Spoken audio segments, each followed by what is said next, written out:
I'm looking for a job. দেশে বেকারের সংখ্যা বাড়ছে, চাকরির বাজারও বেশ প্রতিকূল। নিয়োগদাতারা যেমন স্কিল্ড লোকের অভাব বলে নিয়োগ দিতে পারছেন না, আবার অনেক চাকরি প্রার্থীরাই হয়তো শুধুমাত্র সময়োপযোগী সিভির অভাবে চাকরি পাচ্ছেন না। সাম্প্রতিক সময়ে এটিএস ফ্রেন্ডলি সিভি এবং লিঙ্কডইন থেকেও চাকরি দিচ্ছেন নিয়োগকর্তারা। সামনের দিনগুলিতে কিভাবে সময়োপযোগী উপায়ে চাকরির বাজারে কয়েক ধাপ এগিয়ে থাকা যাবে তাই নিয়ে রাজধানীতে হয়ে গেল ক্যারিয়ার রোডম্যাপ শীর্ষক বিশেষ অফলাইন ওয়ার্কশপ। নেট থেকে নামানো স্যাম্পল সিভি কিংবা চ্যাট জিপিটির মতন এআই দিয়ে তৈরি করা সিভি দিয়ে কপালের জোরে চাকরি পেয়ে গেলেও অনেককেই হতে হয় হতাশ। এদিকে চাকরি প্রার্থীদের মতো নিয়োগকর্তারাও করছেন প্রযুক্তির ব্যবহার। তারাও খুঁজছেন এটিএস ফ্রেন্ডলি সিভি, যার জন্য চাকরি প্রার্থীদের সিভিতে থাকা চাই যথাযথ কিওয়ার্ড। প্রযুক্তি বদলাচ্ছে, এআই এখন রেভলিউশন চলছে। এআই ছাড়াও বেশ আগে থেকেই এটিএস চলে আসছে, যাকে বলা হচ্ছে অ্যাপ্লিকেশন ট্র্যাকিং সিস্টেম। যে সিস্টেমটা অনেক টেকনোলজির মাধ্যমে এআই ইউজ করে শর্ট লিস্ট করে ক্যান্ডিডেটকে। তো আমাদের ক্যান্ডিডেটরা যারা চাকরির জন্য অ্যাপ্লাই করবে, তারা যদি না জানে যে আসলে কিভাবে এটিএসটা কাজ করে, কিভাবে নিজের রিজিউমি বা সিভিটাকে এটিএস ফ্রেন্ডলি করা যাবে, দেখা যায় অনেক ভালো ক্যান্ডিডেট, অনেক সুন্দর দক্ষতা থাকা সত্ত্বেও শুধুমাত্র প্রপারলি সিভিটাকে এটিএস ফ্রেন্ডলি করতে না পারার কারণে উনি হয়তো বাদ পড়ে যাচ্ছে।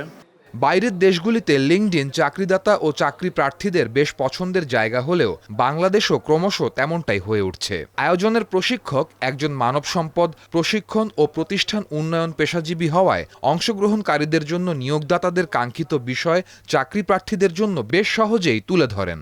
এখনকার সময়ের জন্য লিঙ্কডইনটা আপনার মেইনটেইন করতে হবে, যদি আপনি চান এটা আপনি ক্যাপিটালাইজ করবেন। বর্তমান সময়ে টিকে থাকতে হলে প্রযুক্তির ব্যবহার নিশ্চিতের বিকল্প নেই, প্রশিক্ষক জানান এমনটাই। লিঙ্কডইন হচ্ছে চাকরি পাওয়ার অন্যতম একটা মাধ্যম। কারণ হচ্ছে যে সিভি দিয়ে বা চাকরিতে অ্যাপ্লাই করে যতটা না কল পাওয়া যায়, অনেক ক্ষেত্রে একইভাবে যারা রিক্রুটার আছে ওনারাও কিন্তু চায় যে একটা ভালো ক্যান্ডিডেট আমি চাই। সো এই জন্যই উদ্দেশ্য যেটা আমাদের লিঙ্কডইনটাকেও সেভাবেই ইউজ করতে হবে, যাতে করে যেখানে আমি সুইটেবল বা যেই ব্যক্তিটা আমার মতো কাউকে খুঁজছে তাকে জানানো এবং তাকে বোঝানো। আদারওয়াইজ আমি হয়তো অনেক ভালো কাজ করি, কিন্তু আমার লিঙ্কডইন দেখে সেটা প্রতিচ্ছবিটা নাই লিঙ্কডইনের মধ্যে, তখন কিন্তু আমার যেই জায়গাটাতে বেস্ট, কিন্তু যিনি আমাকে খুঁজতেছে সেও জানে না যে আসলে আমি ভালো কাজগুলো করতেছি। আয়োজক ইন্টারেক্টিভ কেয়ারসের ফাউন্ডার ও সিইও জানান, ভবিষ্যতের বাংলাদেশ তৈরিতে তাদের এ ধরনের আয়োজন সবসময় থাকবে। চারদিকে জবের অনেক ক্রাইসিস। প্রতি বছর দেখা যাচ্ছে যে 100 জন গ্র্যাজুয়েটের মধ্যে 66 জনই আসলে জবলেস থাকছে ফর অ্যাটলিস্ট 1 ইয়ার। সো এই ধরনের ইনিশিয়েটিভগুলো আমি মনে করি যে তাদের প্রপারলি জব খুঁজে পেতে এবং নিজেদের ক্যারিয়ারটাকে আরও বেটার করতে আসলে হেল্প করতে পারে। অনেকেই দেখা যাচ্ছে যে তাদের সাবজেক্ট নলেজ আছে কিন্তু তারা প্রপারলি জব সার্চ করতে পারছে না, তাদের সিভিগুলো ঠিক নাই, কিংবা লিঙ্কডইনটা তারা বেটার ওয়েতে ইউটিলাইজ করতে পারছে না, যার জন্য নেটওয়ার্কিংয়ের ক্ষেত্রে তারা পিছিয়ে যাচ্ছে। সো এইটা তাদের ক্যারিয়ারের ক্ষেত্রে একটা ডেফিনেটলি একটা বেটার আমি বলবো যে এন্ট্রান্স দিতে পারে।